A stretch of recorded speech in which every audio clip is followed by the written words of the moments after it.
자, 잠시 쉬었으니까 다시 또 시작하겠습니다.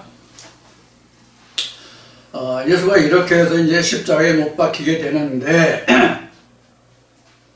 여기서 중요한 것은, 내가 예수 그리스도를 중심으로, 내가 예수 그리스도와 함께 그 예수 그리스도를 인정하고 시인하고 믿는, 즉 하나님의 음성을 청종하는, 예수 그리스도의 음성을 청종하는 내가 오른편에 있느냐, 즉 믿는 자죠.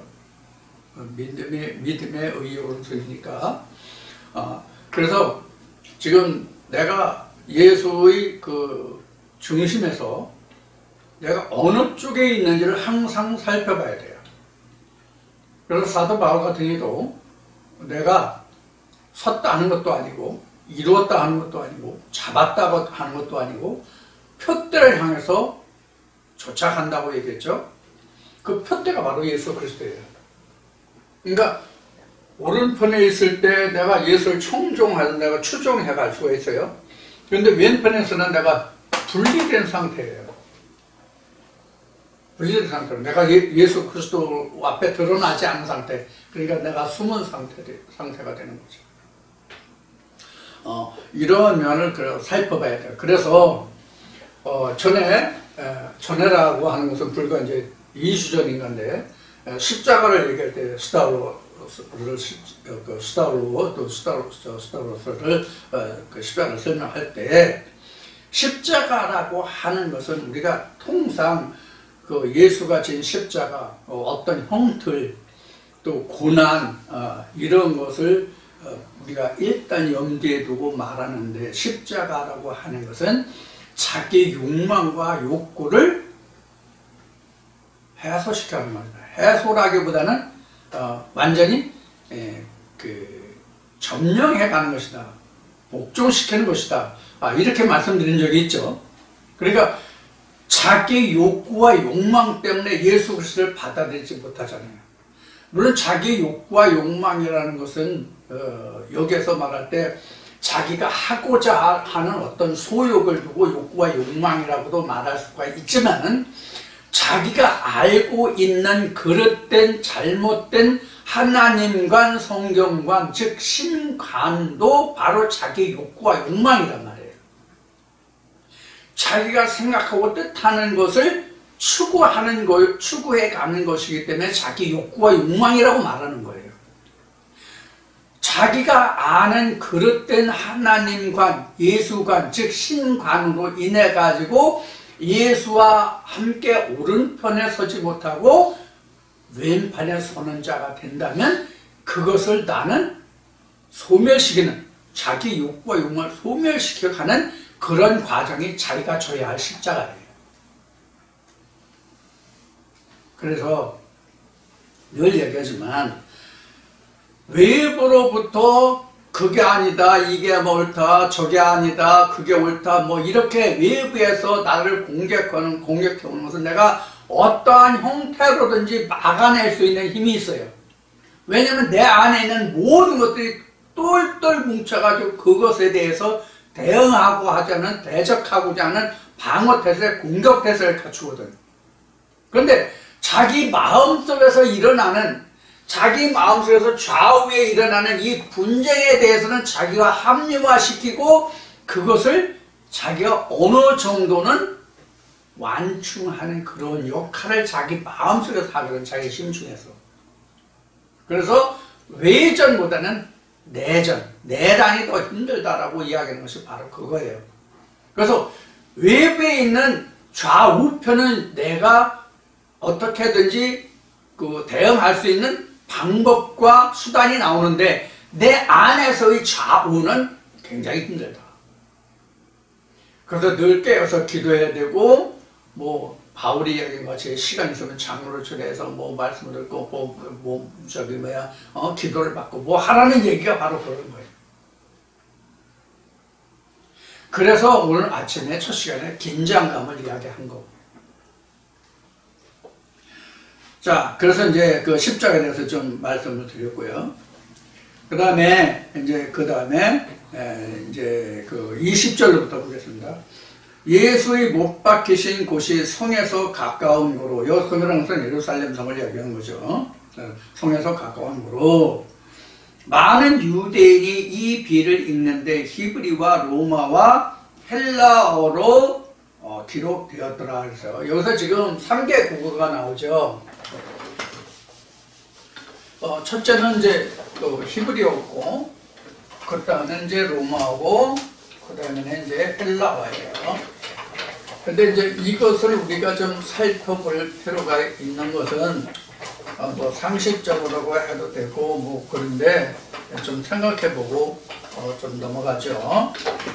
첫째는 십자가 비문인데, 비문에 첫째 히브리어, 둘째 로마, 3이 뭐예요? 헬라어죠. 이게 이제 히브리인들은 자국어죠. 그죠? 우리가 이 로마어라고 한다면 사실 지금은 이태릭이라고 하나요? 이태릭이라고 해야 되나요? 이태리어. 그 다음에 헬라어는 그리스어죠. 그리스어. 그래야 되죠. 당연히 히브리인들이니까 히브리인들 말을 써야 알겠고, 로마는 당시에 패권 무기니까 이렇게 할 거고, 당시에 세계 공통어였죠. 오늘날에는 이제 영어가 세계 공용어가 되어 있죠.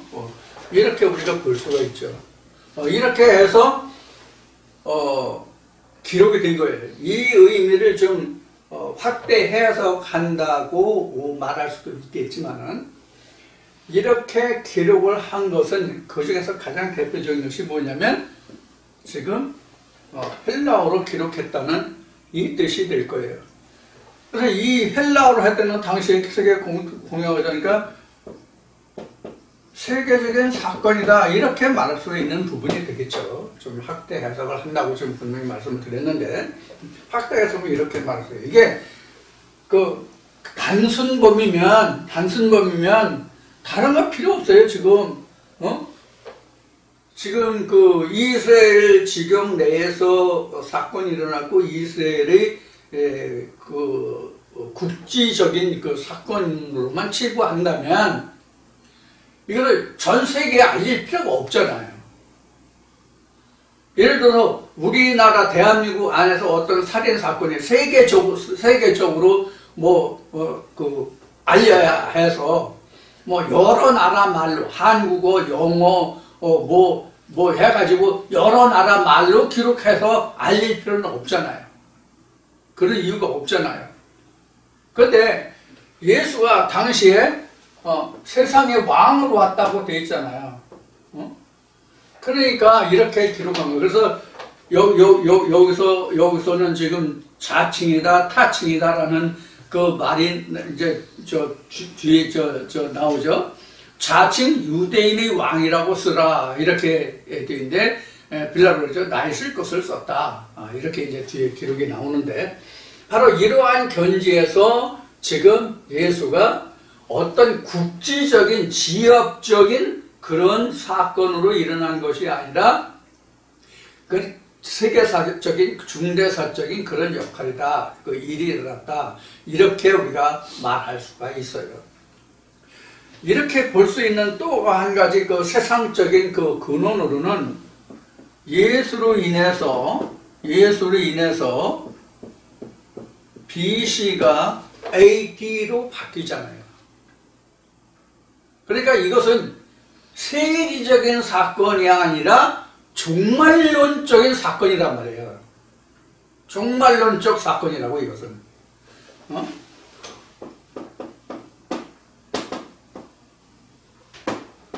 세계적 사건이 아니라 요것은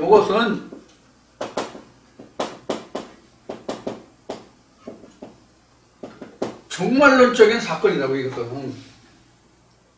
그래서 한 시대가 끝나고 다른 새로운 시대가 시작이 되잖아요. 이런 사건이 예수의 십자가의 사건이다 그런 얘기예요. 그러니까 현재 우리에게도 이미 그 성탄 이야기가 그 지난주까지 설명을 했지만 우리도 지금 예수가 육체적인 예수에서 영적인 예수로 내게 온다면, 즉 우리에게 각자 오순절이 온다면 이런 사건이 된다고. 성령의 예수가, 오순절은 성령 예수잖아요. 제자들이 예수와 함께 30년 있었어도 예수의 실체를 알지 못했잖아요. 그래서 예수의 제자들이 예수의 실체라는 것이 오순절 사건을 인해서 그 실체를 알았잖아요. 이게 앞에 유대인들이 광야에서 유대인들이 광야에서 하나님의 계명을 받았을지라도 요단강을 건너기까지 40년이라는 세월이 걸렸다는 이야기와 같아요. 그래서 40년, 400년, 450년, 430년 여러 가지 말로 나지만 그냥 400년, 40일, 4일, 42일, 36개월, 1260일 나오는 그 뜻도 그런 뜻이에요. 3.54 포함해서. 그런 1차적인 사건이 끝나야 내가 AD로 넘어온다고. 여기서부터 예수의 시대잖아. 그럼 여기 예수 없었어요? 이때? 예수 없었냐고, 이때는? 예수가 없었냐고? 있었잖아요. 그래서 예수가 BC 3년경에 출생했다, 이렇게 말하고 있는 것이 맞는 거예요. 이 뜻을 우리가 말하면, 이 뜻을 우리가 현재 보면은, 이미 우리는 구약 속에 있는 그 예수를 구약의 말년에 아는 거예요. 구약의 말년에. 그때 언제냐? 오늘도 이야기했고 지난번에도 얘기했지만 마태복음 11장에 천국은 세례요한 때부터 뭘 당한다? 침노를 당한다. 침노를 하는 자는 찾아라. 그 말씀이 바로 BC 3년이에요. 그러니까 구약이 끝나는 말미. 그래 신학이 오잖아. 그래서 그 세상적인 종말론을 주장하는 사람들은 예수가 AD 27년에 십자가에 못 박았으니까 그로부터 몇 년을 계산해서 몇 년 몇 월에 재림주가 온다 이렇게 주장하고 있는 거거든요. 이 부분에 대해서 제가 뭐라고 그동안 얘기했어요? 어떤 중에 정확하게 이 내용을 적어서 이들이 말하는 것과 내가 말하는 것을 적어서 변하지 않게 기름을 먹여서 보관했다가 세월이 지난 다음에 확인해 보자는 얘기를 했었죠. 어떤 내용으로? 그런 예수는 앞으로 영원히 오지 않는다라는 말과 이렇게 이 시대를 따져서 시간을 따져서 몇 년 후가 얼마 지났으니까 예언한 데부터 얼마가 지났으니까 예수의 재림이 언제다 이렇게 시한부 종말론을 주장하는 이러한 사람들과 이러한 것은 영원히 없다는 것을 같이 적어서 기록을 남겨놔보자. 누구 말이 맞나? 당연히 성경이 맞겠죠. 이렇게 시한부 종말론적인 이런 재림론은 절대로 이 세상에 없어요. 영원히 없다고. 이 지구가 존재하는 한은 영원히 없다고.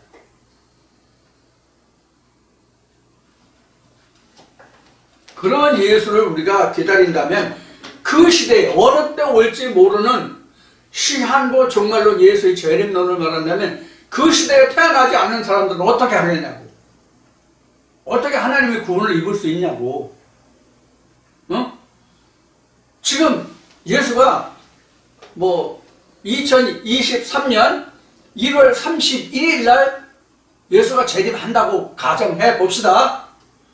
그런데 2023년 1월 31일 날 예수가 와서 구원받은 사람 구원받고 멸망한 사람 멸망받아. 그리고 끝나. 그럼 그 다음 사람은 어떻게 구원받아? 어떻게 구원받아? 물론 지구가 멸망한다면 끝이겠지. 근데 전도서 1장에 보면은 이 땅이 영원히 있다고 그랬잖아.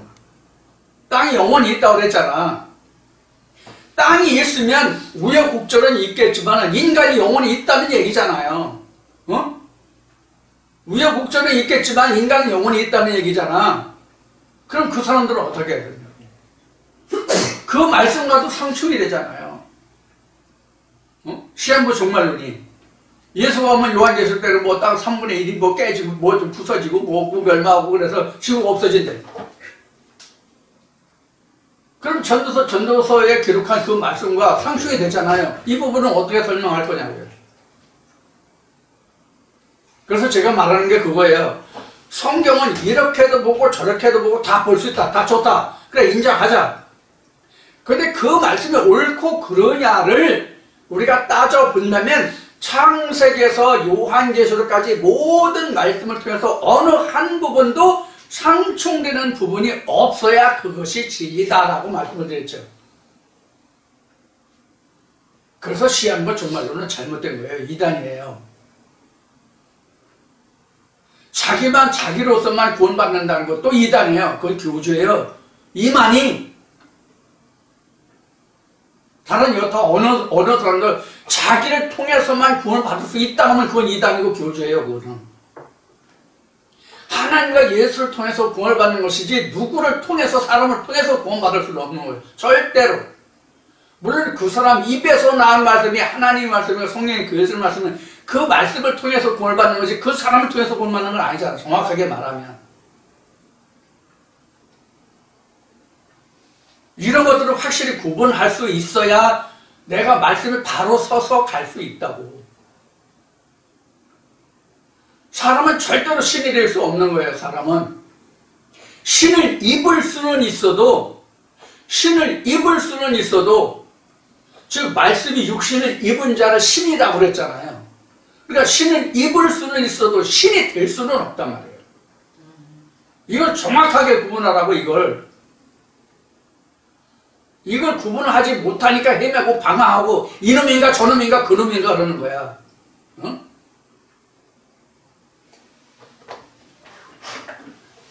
답답한 거예요. 답답해. 내가 볼 땐 답답해. 내가 볼 때는.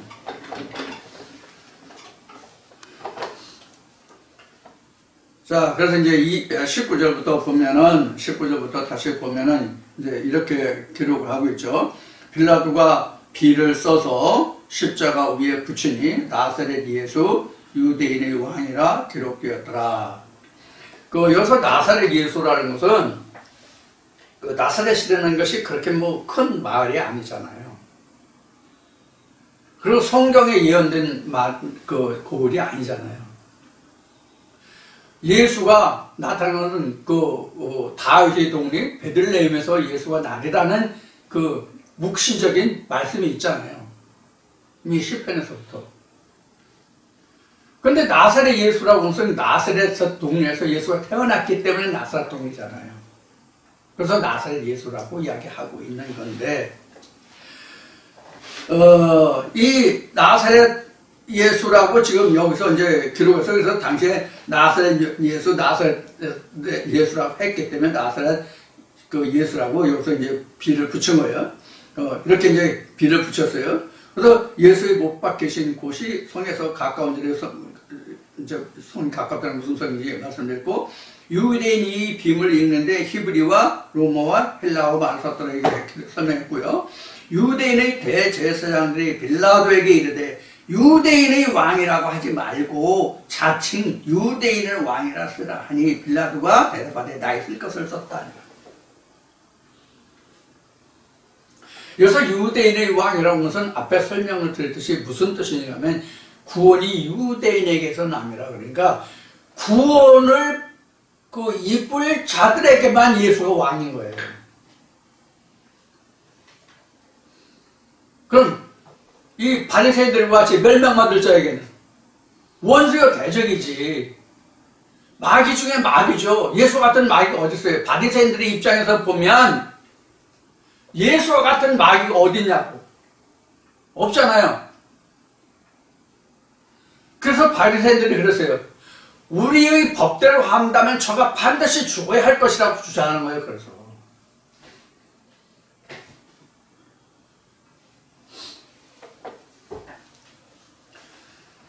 그래서 자칭 유대인이라고 써라 이러면 자기네들은 예수를 인정하지 못하겠다는 얘기예요. 오늘 똑같아요. 네가 하는 말 다 인정 못해. 똑같은 거예요. 그럼 예수를 이미 십자가에 못 박은 거잖아. 이 말씀을 어느 누구에게 전했을 때 이 말씀이 아니라고 하면 이미 예수를 십자가에 못 박은 거잖아. 예수의 좌편에 있는 거잖아 이미. 그럼 예수는 없는 거지. 그런 의미가 여기 담겨 있어요.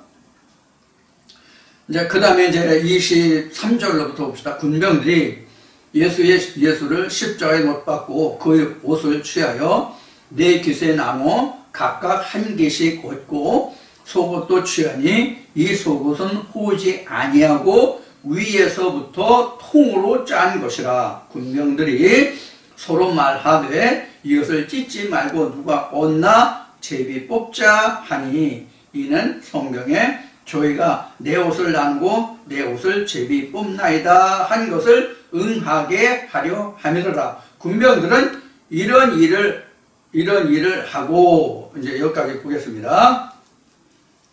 지금 몇 절까지냐면 24절까지 말씀을 봤습니다. 여기서 지금 예수가 입은 옷에 대해서 지금 기록하고 있어요. 예수가 입은 옷에 대해서 기록하고 있는데 예수가 지금 입고 있는 옷이 몇 가지예요? 예수가 지금 입고 있는 옷이 몇 가지예요? 지금 두 가지예요. 겉옷과 속옷 두 가지예요. 예수가 입고 있는 옷이 겉옷과 속옷인데 지금 우리가 보통 옷을 입을 때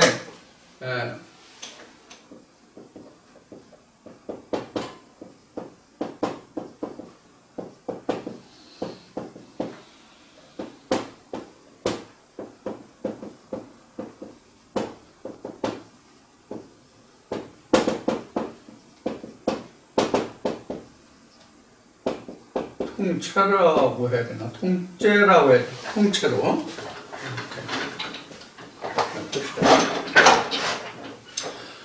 예수가 지금 겉옷과 속옷을 입었는데 예수의 겉옷은 네 깃에 찢어서 서로 제비밭을 나눠갔고 속옷은 찢지 않았어요. 속옷은 찢지 않고 통째로 제비밭을 누가 갔나 누가 없나 이런 이제 이야기죠. 여기에 이제 기록하기를.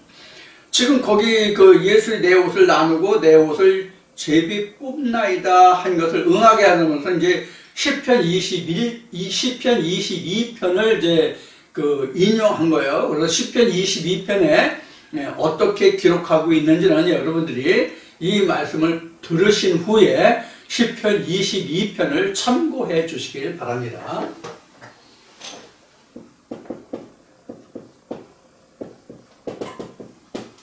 이걸 참고로 봐주시기 바랍니다. 여기에 지금 말씀을 인용한 거니까. 자, 이 네 깃에 찢었다는 것은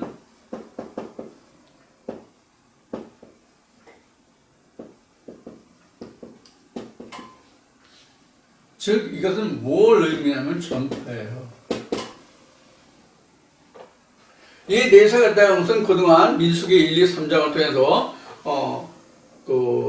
모세가 이스라엘을 출애굽할 때 성막을 중심으로 해서 동서남북에 세 지파씩에서 나누어 배치를 했잖아요. 세 지파씩. 바로 그래서 동서남북은 온 세상을 뜻하는 거예요. 그래서 세상에 네 바람, 세상에 네 모퉁이 이렇게 스가랴서나 요한계시록에 나오잖아요. 이게 그래서 온 세상을 이야기하는 뜻이에요. 실제 동서남북의 네 방향이라는 그런 네 가지로 찢어서 나눴다는 얘기가 아니라 예수가 예언하기를 뭐라고 예언했어요? 내가 모세가 광야에서 뱀을 들린 것 같이 나도 들려하리라. 내가 들림을 받아야 구원을 얻을 백성들이 많아지리라. 구원을 얻으리라고 말했잖아요. 그래서 예수가 십자가에 못 박힐 때에 그 옷이 나뉘어졌다고 하는 것은 바로 그런 의미, 복음이 세상에 전파되는 그것을 상징하고 있는 거예요. 그래서 여기서 세상으로 나뉘어졌다 하는 것은 전파다 이렇게 이야기한 거예요. 그래서 예수의 한 말에 있는 거예요. 그래서 네 것에 찢었다는 것은 온 세상에, 동서남북 온 세상에 다 전파됐다. 이로부터 예수가 전파된 거예요. 그래서 앞에 히브리어, 로마어, 헬라어로 기록된 것이 그러한 것이다 라고 말씀을 드린 거고요. 자, 그래서 이 겉옷을 네 깃을 찢고 속옷은 통째로 지금 했는데 이것은 뭐예요? 이것은 뭐예요?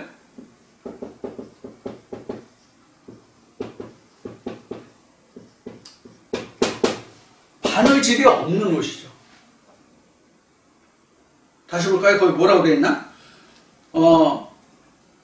속옷도 취하여 23절 그 중후반에 보면은 속옷도 취하니 이 속옷은 호지 아니하고 위에서부터 통으로 짠 것이니라 이렇게 되어 있잖아요. 그러니까 바느질이 안 된 거야. 그러니까 바느질이 안 됐다는 것은 뭐예요? 사람의 손을 입지 않음이잖아요. 그렇죠? 사람의 손을 입지 않은 거예요. 그럼 이게 뭐예요? 이게 무슨 뜻이에요? 세상에 속하지 않았다는 뜻도 되고 이게 바로 뭐냐면 그동안 수없이 얘기했던 이런 뜻이에요. 내가 바로 그다. 너희들이 그토록 바라고 소망하는 그가 바로 나다 하는 얘기예요. 그러면은 성경에서 말하는 이 옷의 의미가 뭐냐 는 거예요. 성경에서 말하는 이 옷의 의미가 뭐냐 하는 거예요. 이것은 이사야 61장에 기록된 거지, 61장, 62장에 기록된 것이 뭐냐면 하나님의 의의 옷이란 말이에요. 의의 오른손도 있지만 의의 옷도 있다고. 그럼 이 옷이 어디서부터 유래했어요? 어디서부터 유래해서 옷이? 창세기 2장 3장이야. 사람은 앞에 얘기했듯이 무화과 옷을 해입었고 아담 자기는 하나님은 무슨 옷을 해줬어요? 가죽 옷을 해줬고. 그래서 이게 창세기 2장 3장에 여기 있는 거 창세기 2장 3장이라고 이게. 응?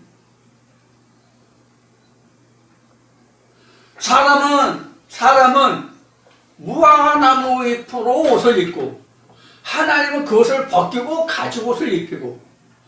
그래서 신학에서는 이 가죽 옷을 뭐라고 얘기해요? 원복음이라고 얘기해요. 이로 인해서 우리가 하나님 앞에 나갈 수 있다는 이 원복음이라고 얘기하잖아요. 창세기 3장 15절도 그렇고요. 해산의 고통, 잉태의 고통. 이것을 원시복음, 원복음 이렇게 얘기해요. 여기서부터 하나님을 하나님께로 나갈 수 있는 생겼다. 그래서 이스라엘 백성들이 하나님 앞에 짐승으로 예물을 드릴 때 짐승의 가죽을 벗긴 것이 뭐냐면 그 알맹이에요. 예수의 십자가가 바로 이 옷을 벗긴 거예요. 이 옷을. 무슨 옷? 하나님의 의의 옷을 벗겨본 거예요. 겉옷을 벗겨보니까 속옷이 나오는데 그 속옷이 바로 뭐냐면 키톤이에요. 키톤. 겉옷은 히마티온이에요. 속옷은 키톤이에요. 그러면 이 겉옷을 네 깃에 나눴다고 얘기했잖아요. 이걸 복음 전파됐다고 했잖아요. 이건 그런데 외적 복음이에요. 외적 복음. 곧 율법이에요. 이 속옷은 나눌 수가 없어요. 속옷은 절대로 나눌 수가 없어요. 이게 어디 기록돼요? 이게 어디 기록되냐? 하나님의 아브라함과의 언약 때 기록이 돼요. 짐승을 잡아서 다 찢어서 벌려놨잖아요. 그런데 비둘기는 안 찢었잖아요. 그럼 비둘기가 그 복음서에 와서 비둘기가 뭐의 상징이에요? 성령의 상징이잖아요. 그래서 성령은 나누어질 수가 없는 거예요. 그래서 찢지 않는 거예요. 성령은 찢을 수가 없어요. 성령은 누가 손을 댈 수가 없어요. 하나님이 고유예요. 하나님이 고유라고.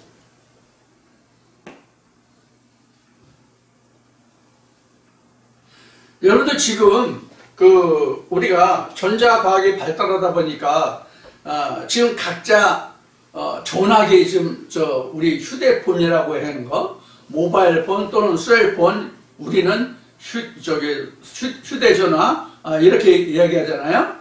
자, 그러면 이 휴대전화는 수많은 데이터들이 들어가 있어요. 수많은 데이터들이 들어가 있다고. 이 수많은 데이터들이 들어가 있는데 이 데이터가 두 가지 데이터가 있어요. 두 가지 데이터가 있다고. 절대적으로 메이커에서 설정해 두는 데이터가 있고 사용자가 설정할 수 있는 데이터가 있어요. 예를 들어서 전화번호를 수록한다든가 어떤 유튜브 앱을 깐다든가 동영상 앱을 깐다든가 이것은 다 사용자가 자기가 원하는 것을 넣어서 쓸 수 있는 거예요. 그 앱을 사용할 수 있는 프로그램만 장착해 두는 거예요. 그 프로그램 내에 자기가 넣고 싶은 데이터를 넣을 수 있는 거예요. 이것을 우리가 일반 데이터라고 해요. 일반 데이터예요. 그런데 절대적으로 메이커에서 이 전화기면 전화기, TV면 TV 이 자체를 운영하기 위해서 절대적으로 필요한, 절대적으로 손을 대면 안 되는 데이터가 있는데 이것을 속성 데이터라고 그래요. 속성 데이터. 그러니까 스페셜 데이터죠. 스페셜 데이터인데 이런 속성 데이터가 있고 일반 데이터가 있는데 여기에서 속옷이라고 하는 것은 특성 데이터예요. 속성 데이터. 스페셜 데이터예요. 이것은 절대로 변화시키면 안 돼. 누가 손대면 안 돼. 손대면 이건 고장난 거야.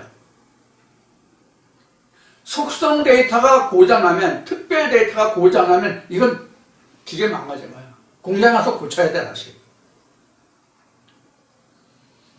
하나님 안에서 그러한 속성을 가진 것이 뭐냐면 속옷이에요. 절대로 손대면 안 되고, 사람의 손을 탈 수 없는 거, 사람이 변질시킬 수 없는 거, 사람이 바꿀 수 없는 거.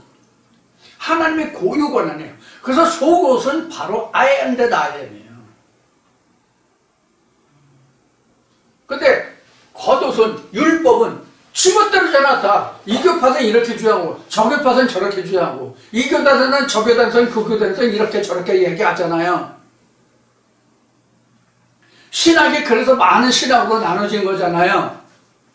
그래서 이 근원을 따져 올라가 보면 어디에 있냐면 그것이 창세기의 4대강에 있는 거예요. 근데 순금이 나오는 그 강은 하나뿐이잖아. 응? 4대강이 있어도 순금이 나오는 강은 하나뿐이 없잖아.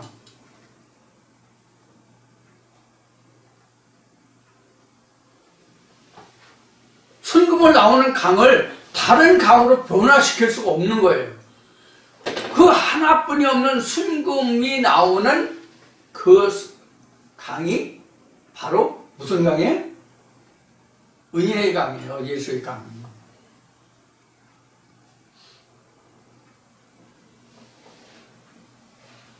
자, 그래서 여기서 지금 속옷과 겉옷이 나왔는데 단순한 속옷과 겉옷이 아니에요. 율법은 우리가 겉은 이렇게 저렇게 다 나눠볼 수 있어요. 진리를 아는 우리도 진리의 말씀을 추구하는 I am that I am, 속옷을 취한 우리도 겉옷은 이 사람이 이렇게 하면 저 사람이 저렇게 하면 그럴 수 있어. 그렇게 하면 그래 그렇게 볼 수 있어. 그렇게 볼 수 있어. 그렇게 볼 수 있어. 그렇게 할 수 있어요. 이야기하는 사람마다, 주장하는 사람마다 그 사람의 뜻대로 호응해 줄 수 있고 동의해 줄 수 있고 공감해 줄 수 있고 그래요. 겉으로 봐서는. 그런데 속으로 들어와서는 절대로 너와 내가 4개수로 나누고 2개수로 나누고 5개수로 나누고 10개수로 나눠서 말할 수 있는 부분이 아니에요. 절대로 속옷은. 그것이 불변이에요. 그래서 이것이 진리가 되는 거예요. 진리가 뭐가 진리예요? 어떠한 상황과 어떠한 경우에도 시간이 지남에도 상황이 변함에도 조건이 변해도 절대로 변하지 않는 그 값을 가지는 것이 진리잖아요. 학교 다닐 때 중학교 과정만 되면 우리 이제 금속을 배우잖아요. 금속을 배우는데 금속 배울 때 보면 원소 기호표가 있잖아요. 원소 기호표. 뭐 AU, AG. AU가 금인가? AG가 은이고? 아니면 AG가 금이고 AU가 은인가? 내가 알기로는 지금 AU가 금이고 AG가 은인 것 같은데.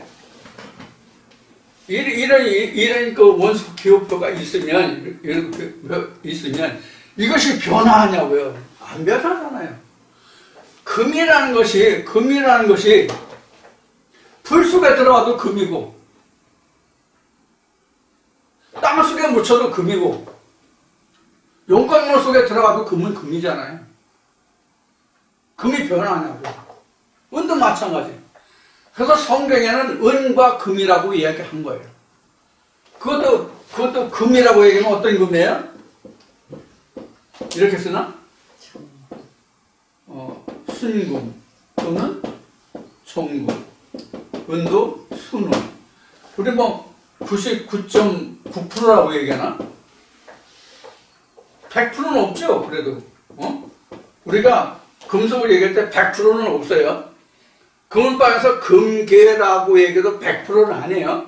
99.9%로 알고 있어요.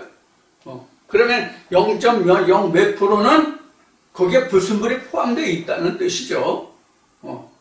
그러면 이 금이나 은을 순으로, 퓨어로 만들기 위해서 필요한 게 뭐예요? 보다 더 순금, 순으로 만들기 위해서 필요한 것이 뭐냐면 불이에요, 불. 그러면 하나님은 우리가 흙이자 인간이 흙이 땅이라고 그랬잖아요. 이 땅을 뭐로 만들어가요? 금으로 만들어가는 과정이에요. 그러면 이 육체를 금으로 만들어가요? 이 육체를 금으로 만들어가는 것이 아니라 우리 마음을 하나님의 말씀으로 태워서 우리 마음을 금의 마음으로 하나님의 마음으로 만들어간단 말이에요. 그러니까 하나님의 말씀이 불이 돼서 내 마음에만 내 소욕을, 욕구를 다 어떻게 해요? 태워서 소멸시켜는 거예요. 이게 십자가란 말이에요. 근데 우리 인간은 실제 물질이 아니기 때문에 마음이 물질이에요? 아니잖아요. 우리 마음도 뭐예요? 우리 마음도 뭐예요? 영이에요. 일종의 영이에요. 형체가 없는 것을 우리가 영이라고 말할 수 있어요. 형체가 없는 것을 우리가 영이라고 말할 수 있어요. 그러나 살아있는 것, 죽어있는 것 말고 호흡을 할 수 있는 그것을 우리가 영이라고 그래요. 그래서 우리 마음을 하나님의 마음으로 변화시켜 가는 거예요. 이게 십자가를 진다의 뜻이고 이것을 천지창조한다고 하는 뜻이고 이것을 하나님 형상으로 짓는다는 뜻이에요. 지금도 천지창조를 하고 있는 중이죠. 하나님의 말씀으로. 지금도 이 말씀으로 우리를 천지창조해 가고 있는 과정이에요. 그래서 땅이 하늘이 되면 하나님이 하시는 일이 끝인 거죠. 자, 이와 같이 우리가 우리 마음을 순금으로 피오 골드로 만들기 위해서 하나님 말씀이 필요한 거예요. 이것을 우리는 속옷이라고 한다. 지워졌네? 이것을 우리는 속옷이라고 한다. 그러니까 하나님 말씀이 속옷이에요. 이게 의의 옷이에요. 근데 의의 옷이 겉옷과 속옷이 있단 말이에요. 자, 그러면 앞에 4개 있어서 이것을 우리가 율법이라고 말했잖아요. 근데 우리가 율법을 좀 더 분할해 보면 구별해 보면 이 율법이라는 것이 또 어떻게 되느냐 하는 것을 한번 보자고요.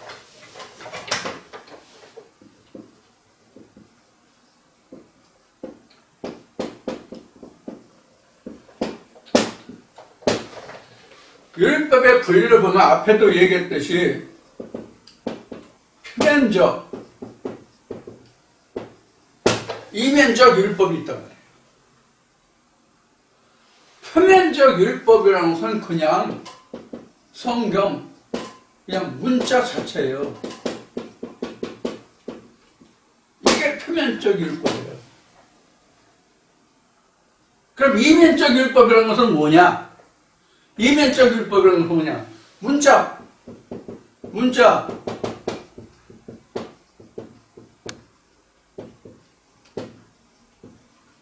표면적 율법과 같아요. 표면적 율법과 같아요.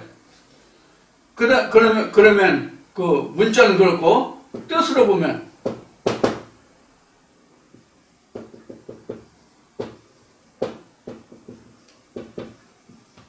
이렇게 말할 수 있겠죠. 뜻으로 보면 똑같은 표면적 문자인데 완성된 율법. 그 완성된 율법은 뭐예요?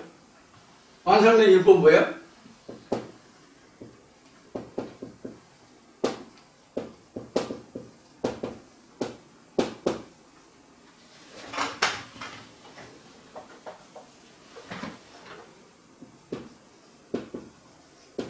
이런 뜻이란 말이에요.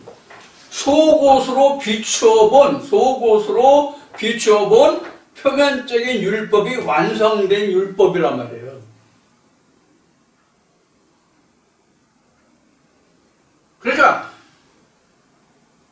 예수를 아는 사람들이 말하는 본문을 겉옷을 네 개수로 찢은 것과 속옷을 알지 못하는 사람들이 겉옷을 네 개수로 찢은 것과는 전혀 차원이 다른 거예요.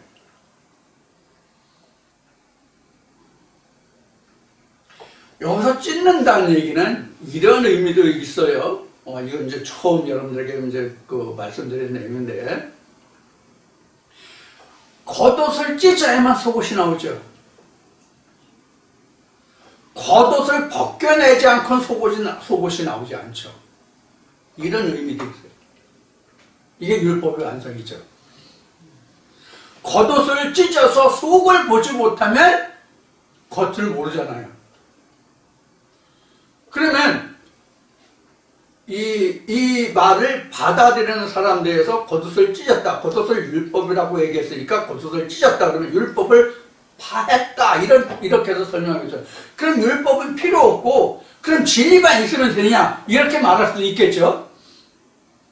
그런데 여기에 큰 의미가 들어있어요. 겉옷을 찢지 않으면 속을 못 보잖아요. 속을 못 보면 겉옷이 온전하지 않아요.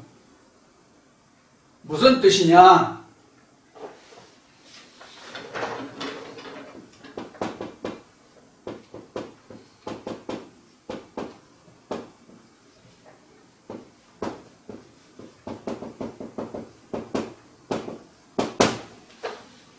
이렇게 돼 있어요. 아버지 가방으로 돌아가셨다. 여러분 학교 다닐 때 이런 얘기 아마 많이 들으신 그 분들이 계실 거예요. 이 동영상을 들으시는 분들 중에. 그러나 여기서 아버지 가방으로 들어가셨다가 제대로 쓰고 보니까 어떻게 돼요? 제대로 알고 보니까, 그 뜻을 알고 보니까 이렇게 된 거죠? 그렇죠? 아버지가 방으로 들어가셨다가 된 거예요. 아버지가 가방으로 들어갈 수 없는 거잖아. 마치 우리가 글자는 똑같은데 아버지 가방으로 들어가셨다. 내용을 알지 못하면. 근데 내용을 알고 보니까 아버지가 방으로 들어가셨다. 이런 뜻이에요. 가가 여기 오는 게 아니라 이제 여기에 이렇게 붙었어야 되겠죠? 그렇죠? 우리 맞춤법으로 띄어쓰기로 하면 아버지가 방으로 들어가셨다. 이런 격이라고 우리가 속을 알지 못하고 겉을 알면, 속을 알고 겉만 알면 이런 식이 된다고. 성경이 이와 같다는 얘기예요. 그래서 내 깃에 찢었다는 얘기는 아버지 가방으로 들어가셨다를 알고 있는 것과 아버지가 방으로 들어가셨다는 것을 알고 있는 것은 전혀 다르잖아요. 성경도 이와 같다는 얘기예요. 그런데 우리가 하나님을 알지 못하고 성경을 알지 못하던 무식하던 때에는 아버지 가방으로 들어가셨다라고 알고 있었잖아요. 그런데 성경을 바로 알고 나니까 아버지가 방으로 들어가신 거야. 그럼 누가 온전하게 찢은 거야? 누가 온전하게 이해한 거냐 깨달은 거냐 하는 얘기예요. 우리가 성경을 볼 때, 성경을 본다는 것은 하나님을 보는 것이잖아요. 지금 요한복음 공부하고 있으니까 요한복음 1장 1절부터 그 기록하기는 뜻이 뭐예요? 이 말씀이 곧 하나님이라고 그랬으니까 우리가 성경을 본다는 것은 하나님을 보는 것이잖아요. 성경을 믿는다는 것은 하나님을 믿는 것이잖아요. 근데 성경에 생명이 있어요, 없어요? 성경에 생명이 있어요, 없어요? 생명이 없잖아. 성경은 문자니까. 그렇기 때문에 하나님이 역사하시면 어떻게 돼요? 말씀이 육신을 입어야 되는 거죠. 그래서 성경에는 하나님이 사람을 들어 역사하신다라고 된 거예요. 이 얘기는 뭐냐면 하나님이 사람을 이용해서 일하신다 그런 뜻이에요. 하나님이 사람을 들어 역사하신다는 것은 하나님이 사람을 써서 하나님이 일하신다 그 뜻이란 말이에요. 그래서 우리가 하나님이 일을 한다는 것은 하나님이 나를 통해서 일하시는 거예요. 그래서 아버지가 일하시니 나도 일한다라고 예수는 말한 거고요. 그래서 아버지가 어떤 말씀을 하시는지 어떤 일을 하시는지 알아야 나도 그 일을 할 거 아니야. 아버지가 대장장이면 아들도 대장장이 되는 거야. 아버지가 농사를 짓면 아들도 농사 짓는 거야. 이게 세상적으로는 안 맞잖아요. 특히 우리나라로서는 안 맞잖아.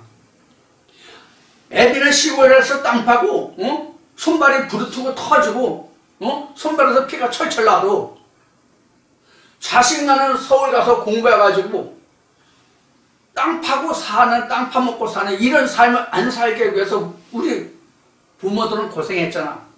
지금도 그런 부모들이 많지만 물론 제가 학창시절에 비교하면 지금은 농촌도 그와 같이 힘들게 일하지 않는 시대이긴 하지만 그래도 부모의 마음은 내가 하던 일을 똑같이 자식도 하기를 원하는 부모는 별로 없어요. 크게 성공해서 어느 기업을 가졌다든가 공무원으로 성공했다든가 학업으로 성공했다든가 그런 것들은 다 자식들이 자기가 하던 일을 또는 자기가 꿈을 꿨는데 이루지 못한 것들을 자식들이 대신 자기를 대신해서 그 꿈을 이루어주기를 바라는 것이 부모들의 마음이잖아요. 그런데 농사짓는 부모들은 자식들이 나와 같이 힘들고 어려운 삶을 살기를 원하지 않는 그런 꿈이 지대하다고. 저희 부모님만 해도 그랬어요. 저희 부모님은 진짜 특히 아버지 같은 경우에는 부모님 일찍 여해가지고 혼자 어렸을 때 5살 때 고아가 돼가지고 굉장히 힘들게 고생하시면서 남의 집으로 전전하면서 자선을 해서 우리 형제들을 키워내셨거든요. 어머니는 여자라고 그래가지고 그 일본 식민 지배했을 때 여자들은 특히 학교 안 보낼 때 그때만 제가 학교 다닐 때마다 여자들을 거의 집에서 학교 안 보내서요. 그 집에 남집 식구면 되면 소문이 없다고 그거 뭐라 가르치냐고.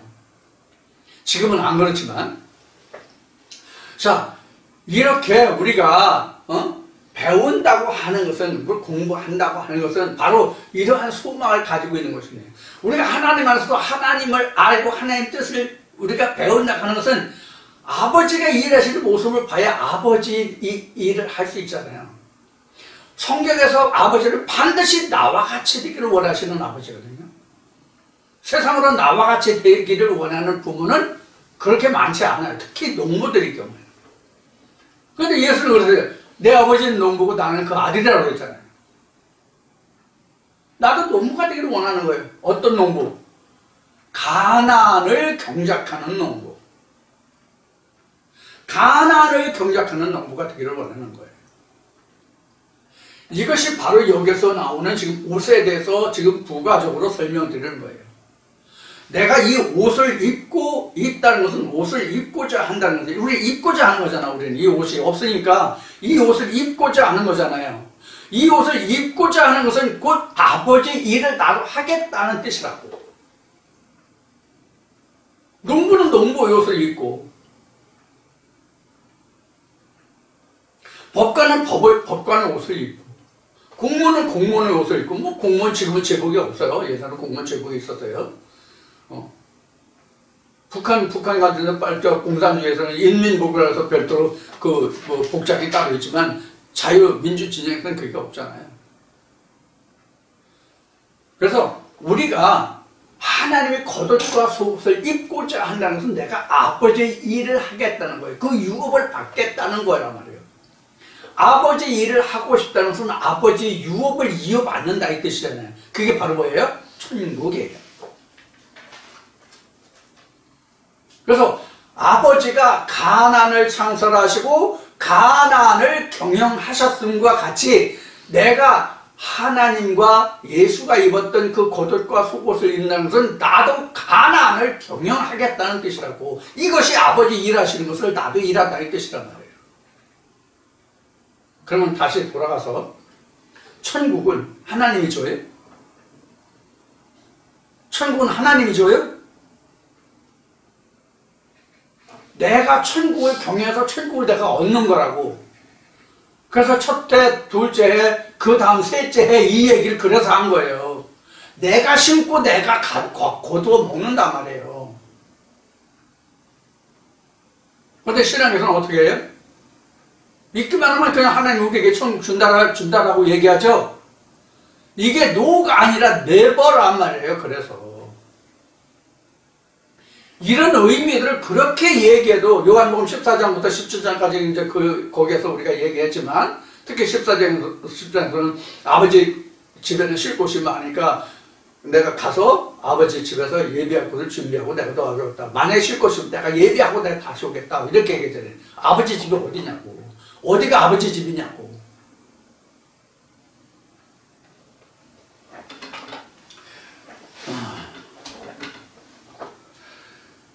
그래서 여기 지금 그 겉옷과 속옷에 대해서 말씀드렸고 이것도 시편 22편에 기록된 것이다. 그래서 겉옷은 속옷은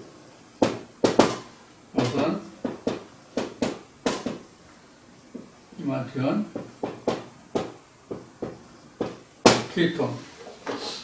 이게 이제 창세기 3장에서는 이것을 72년에서는 이것을 키토넷으로 설명하고 있어요.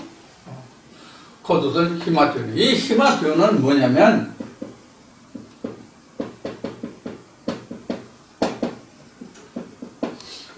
대제사장 복장이에요. 대제사장 복장이에요. 성경에서 1대 대제사장이 누구예요? 아론이죠. 아론이 입었던 옷이 대제사장 복장이에요.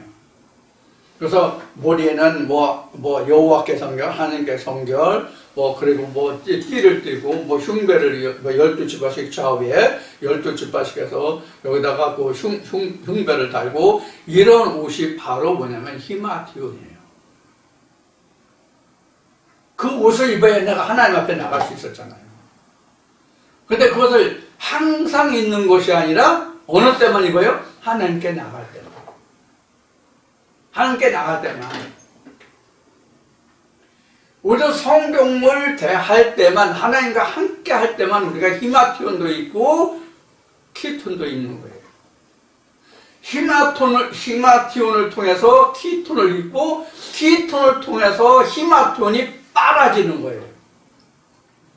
그래서 요한계시록에는 14만 4천 무리가 흰옷을 입고 두루마기를 주고 동물의 수가 차기까지 기다려오잖아요. 그래서 그 뒤에 이어지는 말씀이 뭐예요? 두루마기를 빠는 자는 복이 있다 이렇게 되어 있는데, 구원의 옷을 더럽히지 않도록 예수의 피로 빨면 그 옷이 휘어진대. 피로 빨면 빨간 물이 드는데 무슨 휘어져. 이게 무슨 의미인지 여러분들 이해하실 거예요. 죄사함을 이야기하는 거예요. 예수의 피로만 죄사함을 입는다는 얘기예요. 그럼 죄사함을 입는다는 뜻은 뭐예요? 생명을 얻는다 이 뜻이에요. 죄사함은 생명을 얻는다 이 뜻이라고. 그러니까 예수의 피로만 죄사함을 받는다, 생명을 얻는다, 이것을 휘어졌다라고 말하는 거예요. 그래서 예수 때 제자들에게 예수가 말하죠. 너희가 내가 넉 달이 지나야 추수하리라고 했는데 눈을 들어 들판을 보라 휘어졌느니라, 이미 휘어졌느니라. 그래서 낫을 들고 가서 너희가 추수하라. 그런데 추수할 것은 많은데 일꾼이 적으니까 아버지께 부탁하여 일꾼을 보내주시옵소서 하라. 이렇게 성경은 기록하고 있죠. 어쩌면 우리도 지금 추수할 것은 많은데 우리가 일꾼이 적은지 모르겠어요. 지금 제가 전하는 이 말씀이 지금 그 유튜브 상에 지금 그 올라가 있어. 유튜브에서 여러분들이 이 동영상을 보잖아요. 근데 이 유튜브에서 지금 앞에 얘기했고 그동안 뭐 몇 번 얘기했듯이 지금 구독 신청하신 분들이 220명이에요.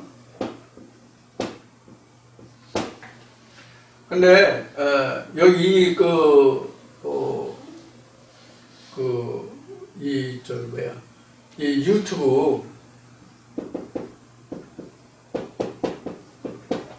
유튜브 보면은 이 그 구독자를 분류를 이렇게 하고 있대요. VIP, 그 다음에 뭐더라? VIP가 있고, 그 다음에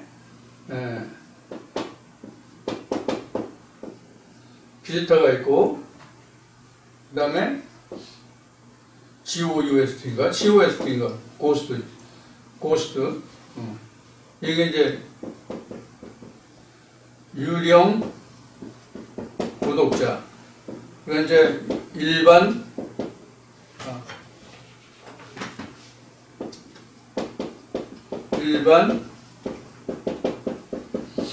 방문자. 그 다음에 여기 이제 VIP는 이제 very important person이죠. 매우 중요한 사람. 그런 뜻인데, 이런 사람은 광고도 해주고, 권면도 해주고, 구독해주고, 그 다음에 추천도 해주고, 그 다음에 그 회원 가입을 해서 그 돈도 내주고, 이런 사람들이 VIP래요. 그 다음에 두 번째는 뭐가 있더라? 두 번째는 뭐던가? 내가 전화 왔던데? 볼까? 어디 전화 온 것 같은데? 어디 적어놓은 것 같은데?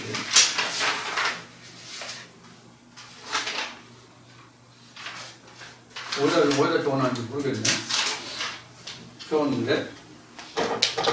이렇게 이제 네 종류가 있대요. 근데 이제, 우리가 이제 220명 정도, 있는데, 구독하신 분이, 됐는데, VIP는 한 두 분, 세 분 정도 되는 것 같아요. 두세 분 정도. 그리고, 이 비지터 가끔 어쩌다가 방문하는 분들이, 그, 대부분이고, 이 유령자들이 한 절반이 넘어요. 구독을 했는데 한 번도 안 들어오신 분들이 많아요. 그래서 앞에, 긴장감이 떨어졌다, 그런 그 이야기를 했는데, 바로 요 두 분들이 이제 주로 이제 50에서 60분 정도 되는 거예요. 나머지 분들은 뭐 들어올 수도 있고 안 들어올 수도 있고, 오늘 봐도 좋고 내일 봐도 좋고, 뭐 언제든지 뭐 볼 수 있으니까 봐도 좋고, 이제 이런 분들이에요. 그래서 여러분들이 좀 긴장을 좀 해주셨으면 그래야 말씀이 잘 들어오니까 정신을 가다듬고 말씀을 들어야 제대로 들어오잖아요. 우리가 학교 공부할 때도 내 정신이 산만하고 한눈 팔면 선생이 그 강의하는 내용이 잘 안 들어오잖아요. 다 겪어보셨으니까 아실 거예요. 그런 의미에서 말씀드리는 거예요. 그런 의미에서. 그래서 여러분들이 말씀을 들으실 때 이왕 들으시는 거 한눈 팔지 마시고 여러분들에게 좀 좋은 말씀으로 다가오고 더 많이 깨달을 수 있고 듣는 그 상황에 따라서 생각하는 것에 따라서 자기가 가지고 있는 하나님의 지식과 그 자기가 사모하는 열심에 따라서 깨달아지는 바가 틀리거든요. 그 깊이와 정도가. 그래서 여러분들이 긴장을 풀지 마시고 하나님의 말씀에 열심을 내주십사 하는 이제 그런 의미로 말씀을 드린 거예요.